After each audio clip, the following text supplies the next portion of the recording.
So, today's we left off yesterday with a brisa. The brisa has the brisa has an argument, and there's four people involved. Okay.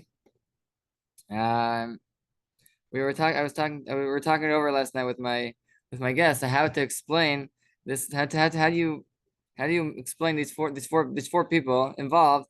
How do you and we're as we go on, we're just saying, okay, this argument, how come he said this, not this? How do you put everything together? Okay, so B'ezrat Hashem we'll be able to hold we say in Yiddish hot cup, to hold our heads and with all the four people and where they're standing. Right. So just a brief summary of yesterday. So you have these four people over here. So we're gonna say Reuven, Shimon, Levi, and Yehuda. Reuven he does the first thing. He steals the field from Shimon.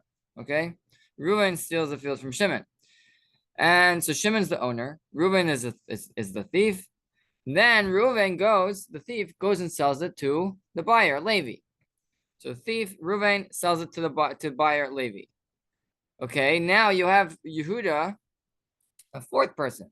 He's claiming the field, and he says, Levi, this field which you bought is mine, and I'll prove it to you. I have Adam, I have whatever, I have a contract, and it's mine. Get out of the field. So that's you have the four people. So Reuven, the thief from Shimon, then he sold it to Levi. Levi goes and is fighting now with Yehuda. Yehuda's trying to claim it from Levi.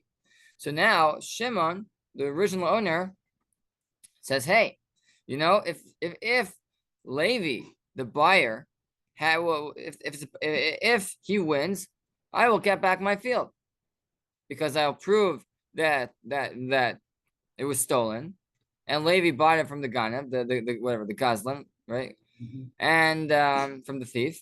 And once I prove that, I get it back. But however, if Yehuda is going to claim the field, once Yehuda claims the field, I lose out forever. And therefore, Shimon has an interest now. Shimon decides, it's a good idea to come testify against Yehuda, the claimer, in order that you remain by Levi, the buyer, because if it remains by Levi, I have a chance of getting it back. However, once Yehuda gets involved, there's no way I can get it back. So Shimon has he has a serious interest over here to keep the field by Levi. So we discussed yesterday how the Gemara says that he is puzzle, he is unfit for saying testimony over here. In this case, he's a kosher aid, but over here in this case, he's no gabadavar. He has a personal interest in keeping in this testimony. He wants the field to remain by Levi, by the buyer.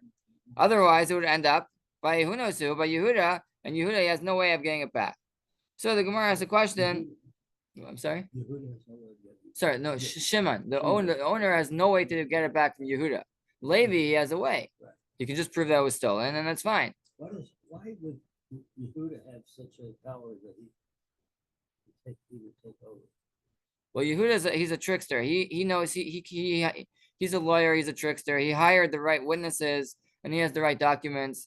It's all forged. Oh, okay, so he's also a guy, so to speak. I mean, we don't know. If we know, then we can just prove it. We can just prove it and just go and just move on. But we don't know. He did a good job forging and bringing false witnesses. We don't know but that's what we suspect. Okay. So Shimon, the original owner, has a personal interest to testify against this claimer Yehuda, and therefore he is unfit. He's puzzled to say testimony. I wouldn't say puzzle. The Gemara itself doesn't say puzzle. Puzzle means you are unfit for saying edus altogether. However, it just means to say in this case you are nogea b'davar. You are unfit to say edus. In this case, so the Gemara questioned. We left off yesterday with the question: what's going on? What's the difference between if it remains by Levi, the buyer, or if Yehuda takes it out? Shimon one day will prove that the field belongs to him, and he'll be able to take it away he'll take it back. Who cares where it is? Okay. So the Gemara said two answers. The first answer was that Levi is a nice guy. Levi's a nice guy. It's very easy to bring him to court, and he listens to court, and he doesn't make a fuss. However, Yehuda, he's a tough guy. He's a lawyer. He knows everything, and he can make his life miserable, and he'll just forget about it. So therefore, he wants the field to remain by Levi. That's the first answer in the Gemara. And then that's where now we're holding in the second answer. It's 3 lines from the bottom on 43b. The Ibais Ema. Ibais Ema means that the Gemara suggests another answer. Okay, the question was, what's the personal interest for Shimon, the owner, to keep the field by Levi? Let the field go to Yehuda, and he'll be able to get it back. So we said one answer, second answer. You know what's going on? Because both Shimon and both Yehuda, both of them, they have Eidim. They have witnesses saying the field belongs to them. It means Shimon knows this. Shimon knows that Yehuda he's a smart man. He doesn't just bring Eidim. He doesn't just bring false. He doesn't just make up a story and as a beginner.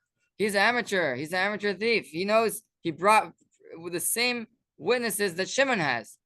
And therefore, what you do is when you have Shnei Kiti Eidim, 2 groups of witnesses saying the same thing, one's powering this one and one's powering the other one. So we say there's a type of chazaka called Heicha de Kaima Ara Tekum, where whoever is holding on to the property, that's where it remains, because you have 2 Eidim who are saying the same, we have nowhere to go. So we say chazaka. We say we remain the status quo. Who's ever holding on to it? So therefore, Shimon thinks like this: if Yehuda is going to get the field from Levi, I know Yehuda's Eidim are the same as mine. So I'm not going to be able to take the field back from him, because my Eidim, my witnesses, are just like his witnesses.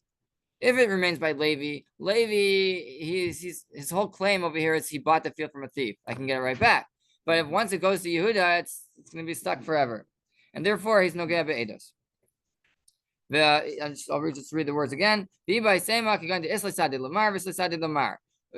Shimon and both Yehuda have the same Eidim, the same power, the same type of witnesses. And the halacha said, the Chachamim say, Ara hecha dekaima tekum. When you have 2 groups of Eidim contradicting each other, we keep the field where it is. So if Yehuda will take it out, it will get stuck by him. Okay. So the Gemara now is trying to break up this pshat of Rav Sheshes. So Rav Sheshes, we brought up Brisa. The Brisa didn't tell us there were 4 people. The Brisa just said, if Shimon sells a field to somebody, he can't, or it doesn't say that. It says somebody sold a field to somebody. The Brisa. Okay, so the seller, or it doesn't even say that. The email aleha. That means the owner is unfit to testify for the buyer because he has a guarantee on him, which we don't know exactly what that means. So the Gemara asked the question. So Rav Sheshes is the one that said this brisa is 4 people, but we're going to see there's another way to learn the brisa.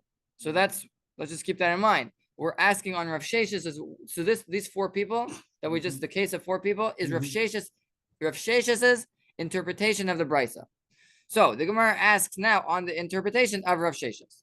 Why is Rav Sheshes interpreting the brisa that the thief sold it to sold it to somebody else? Let's just say that the owner is testifying for it. Let's just knock out Levi. Let's just make it 3 people over here. The thief stole it, and you have a claimer claiming it from the thief. So the Shimon, the owner, testifies for Reuven that against Yehuda, meaning to say he puzzles, he invalidates Yehuda's Eidim. And the question is, okay, fine. So then how does he get it back? if he's testifying that it's the thief's. So yesterday we saw they didn't actually say it belongs to Reuven the thief, meaning to say he's just saying, I know for sure that Yehuda's out of the picture. So otherwise you would have his Haidas Baldin, his admittance again that the thief has rights to the field, which you don't want, right? So that was yesterday's question. So but the question of today is, how come we need Levi involved? Let's just scratch out Levi and say Reuven's the thief. Yehuda claims it is trying to claim it from the thief. So the owner he's unfit to testify against the claimer, Yehuda, because he has an interest in it remaining by the Goslin. Just scratch out Levi. What's going on? Why do you need to add? Why do we have to confuse it? Why do we have to add the confusion? Says the Gemara, Mishum de Kabayla Misni Seifa, Machar le Para, Machar le Talis. You know why? Because that brisa, the brisa brings the Seifa. The Seifa, there's two cases in the brisa. The brisa was very, very, very, the brisa was very, I would say unclear, maybe. The brisa is saying a contrast between real estate and portable items. It says, if we look back just to the brisa, let's just read it again. It will help. I think it will help us. It's 43b, 3 lines from the top. Tana Rabbanan, the brisa says, Makar like bias. If he sold him a house, he sold him a field, he is unfit to testify for him. Because by real estate, he has a guarantee on him, which was unclear. We'll see soon what that means. Makar le para, if he sold him a cow. Makar le talis, if he sold him a garment. Me'alele, he's fit for testifying for him. So we have the brisa contrasting between real estate and portable items. Real estate, there's a guarantee, which is no b'davar. He has a personal interest. By portable things, there's no achrayus. There's no guarantee. He's not guaranteed to pay him back, to reimburse him.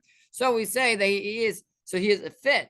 He's kosher to say witness testimony because he's not a nogea b'davar, because there's no achrayus. He has no guarantee to get him back his money.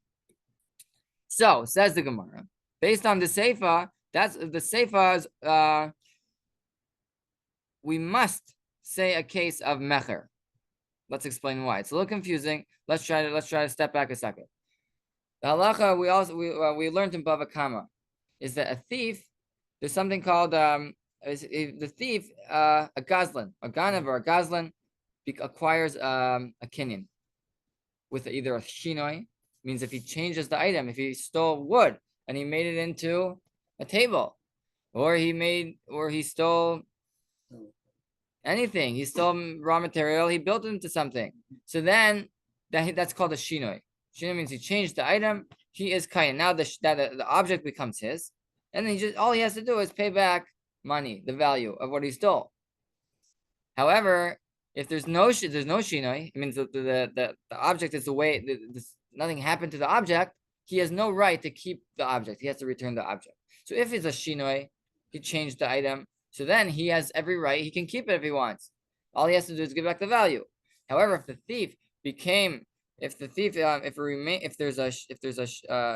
there's no change, he has to give it back.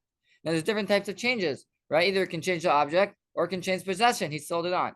So if he sold it, so that's called a shinei rishus, change of possession, of ownership. So if there's yish, so right, and then there's also yish. Yish means the owner gives up hope of getting it back. So if you have two together, yish, the owner gives up hope, and the gazlan sold it to a third person, the thief sold it to a third person. So together, a combination of both together, of yish, of giving up, and it changed ownership, the thief sold it. So then the buyer has rights to the object, and the buyer has the owner loses his object, because it's called yish and shinei rishus, which came up in Bava Kama. So with that said, let's go like this. In the Seifa, you have a case of portable items. Portable items, they are subject to this yish and shinei rishus. That means the buyer acquires a kinyan of he owns, though he doesn't have to give it back. Real estate, is different. Karka ein nigzeles means there's no such thing as the buyer being able to keep real estate. If someone steals real estate and he sells it, even after Yish and Shina Rishus, which normally is a form of a kinyan, right? But by real estate, no, doesn't work because karka and nigzeles. Karka is whatever for whatever the reason is. Karka remains always by the owner, whatever happens. Okay, so let's jump back in. In the Seifa, so you have the Shimon. Shimon selling, okay, so you have Shimon, Reuven, Shimon, and Yehuda. Shimon's the owner, Reuven's the thief, he stole a cow or a garment, a portable item. And then Yehuda is claiming the item from the thief. So what's gonna happen? Over there, it doesn't work to say just by the thief. We need to have to come on to the third person, Levi. The question was why do we bring in Levi? That was the question we asked. Let's just scratch him out. What you can say you can say this whole explanation without Levi. Says the Gemara, you know why? Because in the Seifa, in the end of the Brisa, by the portable item, we need Levi. Why is that? The Davka Mecher, the Havela Yosh V'Shina Rishus. We need the sale involved. We need Levi over here to be able to say what we want to say, because there's Yosh and Shina Rishus. Because the buyer from the thief, now he keeps the item which he bought, because it's Yosh and Shina Rishus, like we just explained. That when you have Yosh, the owner gives up hope with a change of ownership, then he is able to keep the item, and therefore, avoloi machar. But when there's but meaning to say that Levi, we just scratched him off, and we're just sticking with just the thief, right? The hadrale. So now the item goes back to the original owner, lie, and therefore the brisa it's not. So then the brisa is telling me, by portable items, the owner can testify for the buyer because he is not a nogeh b'davar. He's not interested in this because he doesn't get it back. That's only true when he sold it. But when it's by the thief, he'll get it back because he can just take it back. No matter what happens over there, he gets it back from the thief.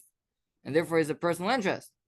The Bryce is trying to tell me he's kosher to say testimony. He's kosher to testify for someone. And if that someone would be the thief, then he's nogeh b'davar. If that someone is the buyer, he's not nogeh b'davar. Simple. If he's testifying for the thief, he's nogeh b'davar. He can get it back. If he's testifying for the buyer, he has no way to get it back, and therefore he's not nogeh b'davar. That's why we have to say a buyer. Because of the seifa, because of the second case, by portable things. It's really the reisha by itself, by the beginning of the brisa, by real estate. There's no difference because real estate, no matter what, he gets it back, and he's always unfit for testifying. The seifa in the second case, by portable things, then that it makes a difference between if there's a buyer or the thief himself, and that's why we speak of a buyer for the seifa.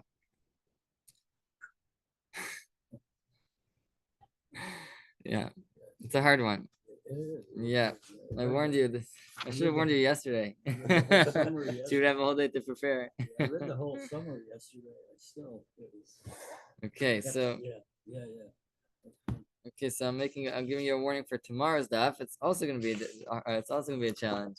The next, I would say, then the next couple of daf are hard. Yeah, it's worth it to whatever you can to go through a little bit to get the people in perspective and get okay. That also.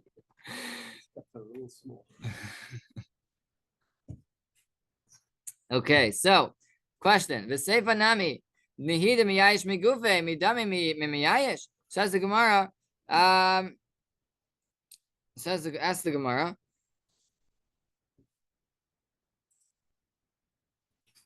So you have like this. The owner, we said that he's fit for testifying when by a portable thing, because by a portable item he is not a nogeh b'davar. There's no way he'll get it back because there's yosh and shina rishus. It means change of owner. Once it changes ownership, from the thief, there's no way to get it back. Therefore, he's not a nogea b'davar. As the Gemara, no, he is a nogea b'davar. Why? Because from the Seifa Nami Dehina Miyayish Migufe, even though the item, the stolen item, he has no way of getting back, but the value he can get back. Means if he keeps quiet, he has no way. If he keeps quiet, he's lost with everything. Because if Yehuda claims this item, so then he loses his proof. He loses his chance to argue with the thief. Because once someone else is claiming the item, so then there's no more thief. It was all baloney. So there's no more thief. So therefore he has a personal interest to testify for the item, because once he can prove, because he wants the item to be a stolen item so he can get it back. So therefore he has a personal interest. Today's daf is just about does he have a personal interest or not. So as the Gemara, you're telling me the item himself he doesn't get back, but the value he can get back, and if he keeps quiet, he loses even that. So he has a personal interest. Says the Gemara, no, le'tzicha de misgazlan. You know what? The gazlan, the thief himself, passed on. He passed away, and the halacha is once the gazlan passes away, so then the gazlan passed it, and before he passed away, he sold the item, the gzela, the stolen item to someone else. So then the owner has no way of getting back the item or money, because the gazlan giving back money is on him himself. His children, his inheritors or buyers, whatever it is, have no obligation to give it back. It's part of him doing tshuva, and tshuva is only himself doing tshuva, not his yarshim, not his inheritors. Right? If the object is around, so the object never belongs to him, so the owner can claim it back. But once he sold the item, and all he has to do is do tshuva and pay back the value. That's only as long as he's alive. Once he's alive, that's no more. So therefore, says the Gemara, we're talking about when he passed away, and therefore the owner has no interest in getting, because he's not anyway going to get it back. Says the Gemara, le'tzricha de misgazlan. The gazlan passed away, ditnan, and we prove it from a Mishnah that when a thief passes away, then his children don't have to pay it back. Ditnan, a geizel u'machalas banav, one who steals portable items, movable items, u'machalas banav. U'machalas banav means and he's in. Okay, let's just and he feeds his children. That means his children ate up the gzela. They ate up the item. Let's say he stole food, he stole apples, and his children ate them up. V'hiniach lifneim, or he left, or hiniach lifneim, or the item is still around, right? Peturim elasham, they are pater, they don't have to pay. So the Gemara and Bava Kama has an argument of how to learn this Mishnah. The Gemara at the end of we're not going to go into that now. We're just proving that someone who passes, a gazlan, a thief who's nifter, who passes away, his children don't have to pay back his monetary obligation. If the item's still there, okay, so they have to give it back. It doesn't belong to them. However, once something happens to the item, either he sold it or they ate it up, it's just a monetary obligation. They don't have to pay it back. The children don't have to pay it back. Says the Gemara, okay, v'lukma b'yirish. Let's say by a yirish, by an inheritor, because what I just said about children, the Gemara says is an argument over there in Bava Kama. That would be dependent on the shita, on the opinion that holds rishus yirish lav rishus lekeach. Okay, because he holds that a yirish, an inheritor, has to pay his father's monetary obligations back. Just if his father had an obligation to pay back the gzela, the robbery, so they have to pay it back. Even they have to pay it back in the place of their father. Okay, because Yerush karidavur. Yerush is like the foot of the father. An inheritor is like the foot of the father who has to pay it back. So then we can say, okay, fine. Then it doesn't. Okay. Oh, I'm sorry. The other way around. The one we're saying, it's good if you hold a yoresh. An inheritor is not like a lokeach. He has to pay it back. So therefore, we don't say by a yoresh. Elamanda amar rishus yeresh kishus lekeach tami. If you hold the children are like the lokeach, are like the buyer, and there's no obligation for them to give it back. So then, Mike, remember, why say by a lokeach, by an inheritor, say by the children? Okay, that's a question. Another question. Rashbam explains that achrayus means guarantee. Usually we say guarantee. That means the owner is guaranteed to the buyer. The buyer is guaranteed from the owner to get back his what was stolen, what was taken away from him. Over here, we're saying the opposite. We're saying that that means the owner is guaranteed with this, with this item, which is an expression we don't find anywhere else. And you're of Sheshes is explaining the brisa like this with the 4 people. I don't understand, because the term the brisa uses doesn't really fit well with how you're saying. Because we should have said because we should have said because it goes back to him, and it doesn't go back to him. So the term we're using doesn't fit well with your explanation. So summary of what we just said. We have a brisa. We don't know how to explain the brisa. Comes along Rav Sheshes and tells us the brisa is 4 people. The brisa is 4 people in the case. And we explained why there has to be 4 people. Why can't we just say 3 people? And we explained why does it have to be a buyer? Why not an inheritor? And that was a good explanation. That was Rav Shesh's explanation. There's 4 people. How he gets there, it's that was what we just saw today. It's confusing, but that's to make it simple. He said we must say there's 4 people here. Now we have 2 questions on that, based on the text. On the text of the brisa. The brisa uses the term, based on the term of the brisa. The brisa uses the term of achrayus, which doesn't fit well with Rav Shesh's pshat. And so that was the second question. The first question was also, why do we have to say a buyer? Why don't we have to say, why can't we say a yoresh, an inheritor? So 2 questions on Rav Shesh's as a way of understanding the brisa. That's what we're holding. So let's suggest a new way to learn the brisa. This might be a little easier to hold with. It's reassuring for everyone. Ella, you know how we're going to explain the brisa? The Ravin Bar Shmuel. The way Ravin Bar Shmuel told us a halacha, and with that we can explain the brisa. The Amar Ravin Bar Shmuel. So you have over here like this. You have a buyer and a seller. Until now, we're talking about 4 people. That's why it was confusing. Now it's 2 people. Buyer and a seller. The buyer. So the buyer. Okay, so a buyer, he can buy with guarantee or without a guarantee.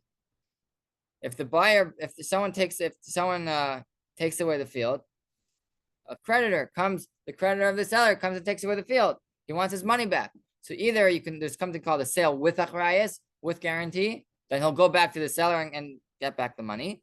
Or with shelo b'achrayus, without a guarantee. Because if someone takes away the field, if a creditor takes away the field, then lo b'achrayus, there's no guarantee, and you lose the field. Obviously, a sale with guarantee is worth much more. A person pays much more for that. A sale without guarantee, a person pays less. Okay, so says Ravin Bar Shmuel. It's 4 lines from the bottom. One who sells a field to his friend without guarantee. So you might think, okay, so let's think. And now there's a claimer claiming the field, not a creditor. Another person claiming the field. So the buyer, the seller is testifying for the claimer that your argument is nothing, because I know your Adam, your witnesses are puzzle, are unfit. So look, it would seem like it would be okay. He's not a nogea b'davar. There's no interest for him, because what's going to happen if the claimer takes it? So the buyer is stuck. The buyer is there's no guarantee to come back. He has no guarantee. There's no way he can come back to get it from the seller who is testifying. So he's not nogea b'davar. Says Ravin, not true. Don't say like that. You know why? You know why he's nogea b'davar? Because this seller is happy for the field to remain by the buyer, because his creditor comes to him and says, I need money. I need my money back. And he says, I have no money. So he says, do you have a field? He says, I sold it last week. So the creditor will go to the Baal Chayv. The creditor, who's the Baal Chayv, will go to the buyer and take away the field. He has no gain. He has no monetary gain, but he has a feeling gain. Until now, he had this feeling, he had this pressure of always having to pay back his loan. Once the creditor takes away the field, his loan is paid up. So until now, he was under pressure to pay back his loan.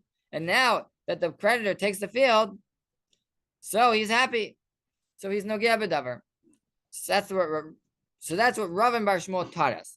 That when someone sells a field without achrayus, without a guarantee, that don't think that he doesn't have to pay him back. He doesn't have to reimburse him. Don't think that he's a kosher witness. No, he's unfit for saying eidos over here because he's happy. The field should remain by the buyer in order that his creditor should be able to take the field, and he'll be off the hook, and he'll be relieved from the pressure.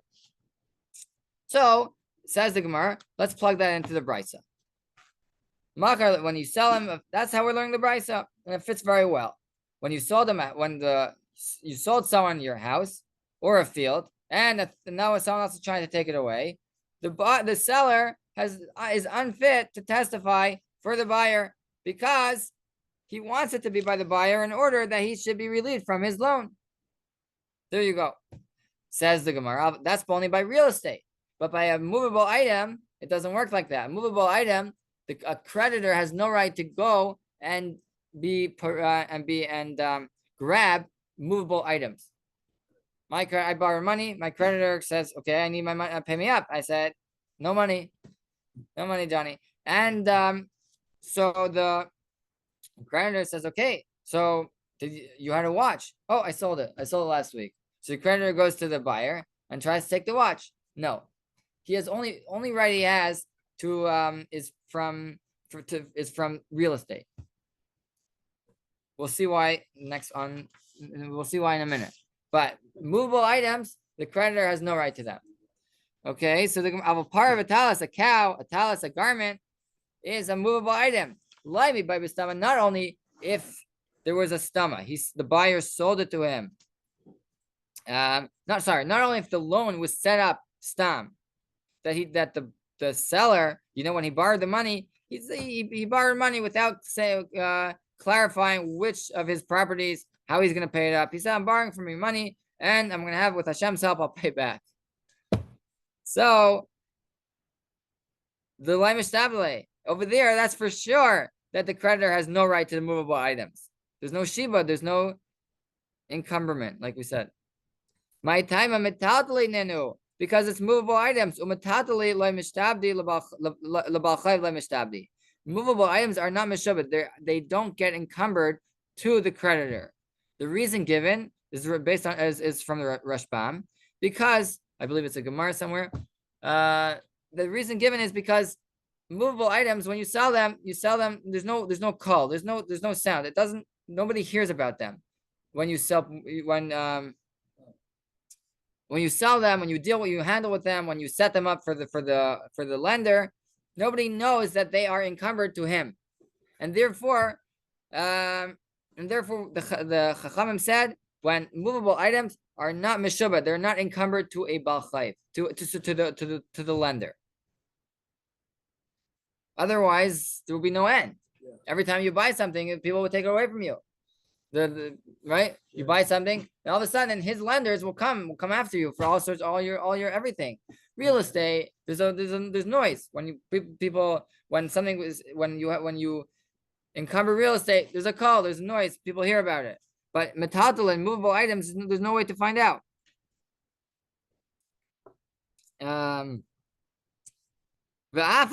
Even though that the seller, when he borrowed the money, he wrote clearly in the loan contract, he wrote in the Shtar Halva, in the loan contract, I am setting aside my shirt for you. I'm selling aside my cow for you. It's still the lender, the creditor has no way of being taking it out from the buyer. Because we say like this, that's only as long as the clothing which you set aside to pay back the loan are still by the borrower. You know, as long as I am setting aside my shoes to pay back my loan. So then that's only as long as it's still in his possession. Once he sold it, someone else. So then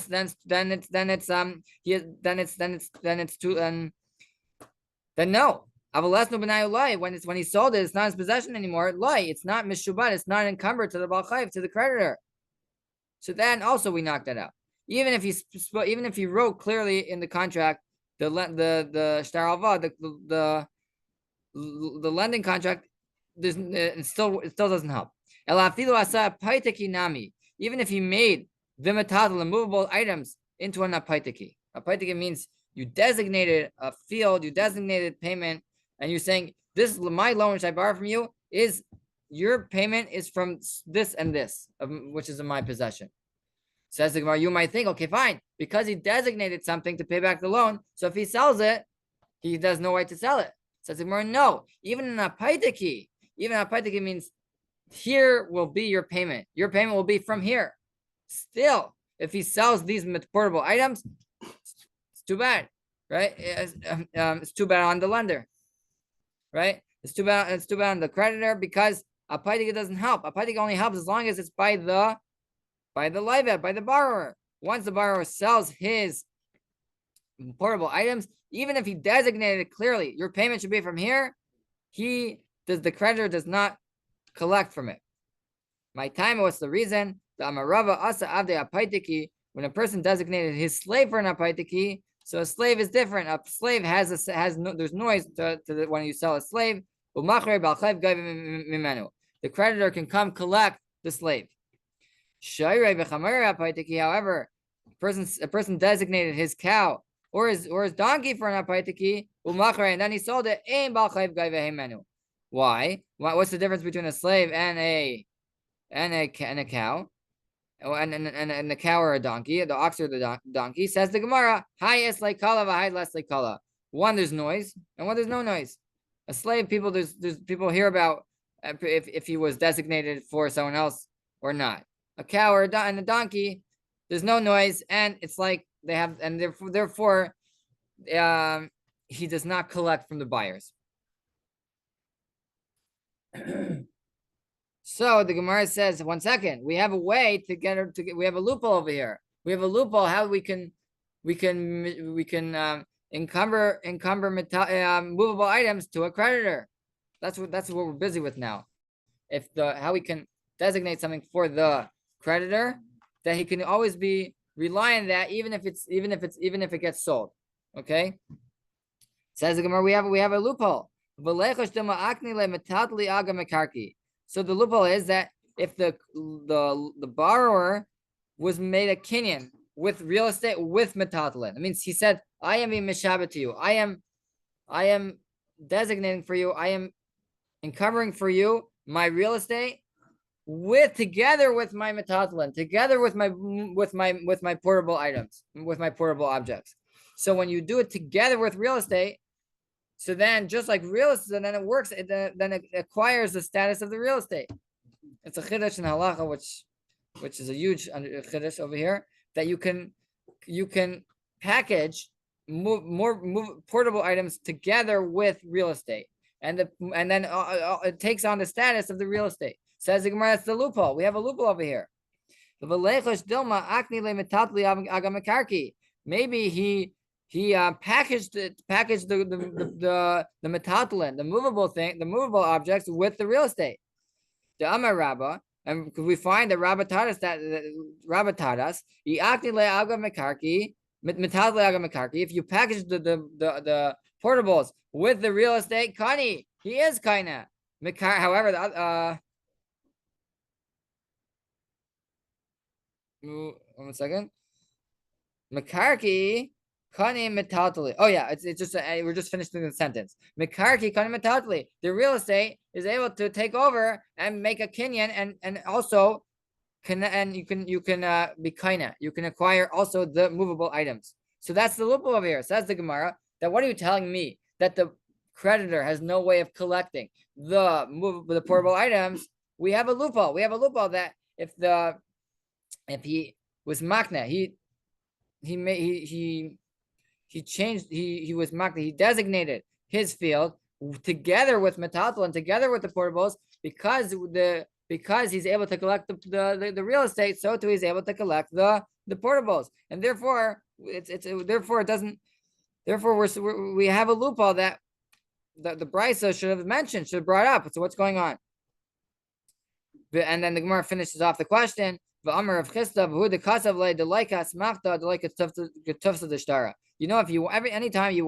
you're designating something with together portables with real estate, you have to speak out that it's not an asmachta. Asmachta is beyond. It's this whole field of halacha. Today we're not going to go into that. The like is stuff to the star. You have to make sure to write a text that covers that shouldn't be. Nobody should question it. Okay, we're not going to go into that now. Says the Gemara. So the question is, I don't understand. Why are you telling me that when he sells portable items, then when he sells portable objects, that the creditor has no way of getting it back? We have a loophole. To make a long story short, we found a loophole. Answers the Gemara. You know what? You know why he has no way of getting it back? Because there's no creditor. We're talking about when he sold the cow. He bought the cow and then he sold it on the same day. Right away. He bought the cow from a third person and he sold it to the buyer. So this cow, there's no way of the owner getting it back, of the creditor taking it away, because creditors only take items which were sold after the sale, which were bought before the loan happened. But items which were bought after the loan happened, he has no right to them. So says the Gemara, you know what? We're talking about that he bought the cow after the loan happened, because we saw that he bought the cow and he sold it right away. And that's not meshubah. That will never ever end up by the creditor. Okay. Says the Gemara, we find another loophole. Maybe when he set up the loan, he said even the items which I'll buy in the future are meshubah, are encumbered to you, and that wouldn't help us. That he bought it right and sold it right away. Shamas minab, and that would be dependent on an argument later on, which is shamas minab the ikni kana umachar the ikni kana umachar kana v'haris lemishtabit. It would seem like that wouldn't fit. Okay. You know what? Says the Gemara, I'll tell you, he never had any land. He never owned any real estate, and it's impossible that he was mishabed. He encumbered his real estate together with his portable items because he never had real estate. And therefore, to make a long story short, his portable items, if there's no way that the creditor will get them back. So what we did now was we went through the whole siman, the whole in Shulchan Aruch about if the creditor can claim from the buyer portable items. Usually he can't, and we see from this Gemara that there are some certain circumstances which he could. Okay, fine. Says the Gemara, V'ha'amar Papa Avagav the Amar Abanan. So now a different question. A different question is that we have to we're telling me that when it's metaltal and when it's movable items, he can testify for him because he's unfit for testifying he's fit. He's kosher to testify because he has no way of there's no personal interest over here. Ask the Gemara, no, there is a personal interest. Even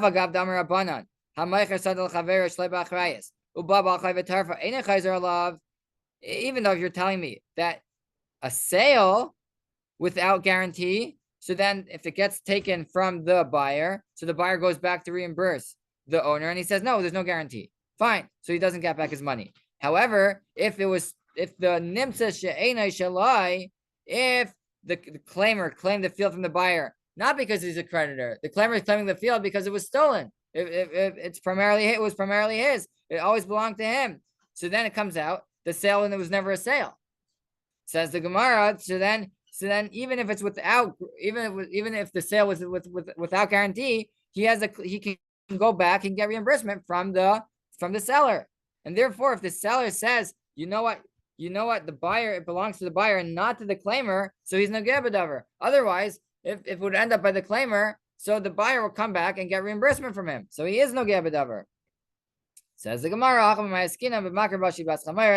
we know that it was his donkey, and there's no chance of anyone claiming it that it was stolen, that it belongs to them. The only chance over here is that maybe a creditor will come get it back. Rav Zvid argues, and according to Rav Zvid, the question wouldn't be a question in the first place, because Rav Zvid holds that when you sell something without guarantee, that I don't have to reimburse you, no matter what happens. Even if someone claims rights to the field because it was always his, then he doesn't get back reimbursement because it was without achrayus. We'll see why. Even if the buyer, we found out that it was never the seller's, then the buyer has no right to. He has no way of getting reimbursement. The Amar because the seller says, you know why I sold it to you without guarantee, so you shouldn't come back to me and for reimbursement. That was what the sale was meant for, and therefore he is not a nogea b'davar. Therefore he is a nogea b'davar, and he is unfit for testifying for the buyer. Okay, it's a good idea for it. That was a lot. That makes so much sense. There's a lot for you to explain. Oh my It was probably like 6 pages in Shulchan Aruch. God. Yeah. Man.